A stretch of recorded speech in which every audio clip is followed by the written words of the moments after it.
Hello, if you're wondering if there is wide angle camera available on OPPO Reno 12 Pro 5G, then in this video I'm gonna show you the answer. So we're gonna open the camera app.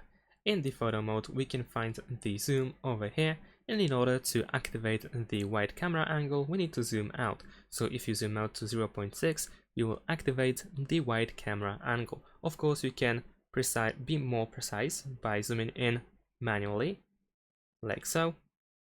And you can set it up to 0.9, 0.8, 0.7 or 0.6, which is the maximum zoom out that you can use.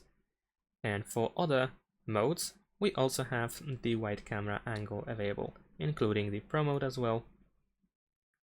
Let's check the portrait. In portrait it is not available. And over here, let's check out, let's say, the high resolution mode. And in this mode, the wide angle camera is also not available, so you can use it in Pro, Video and Photo mode. Thanks for watching, leave a like and subscribe to my channel, and see you in my next videos. Bye!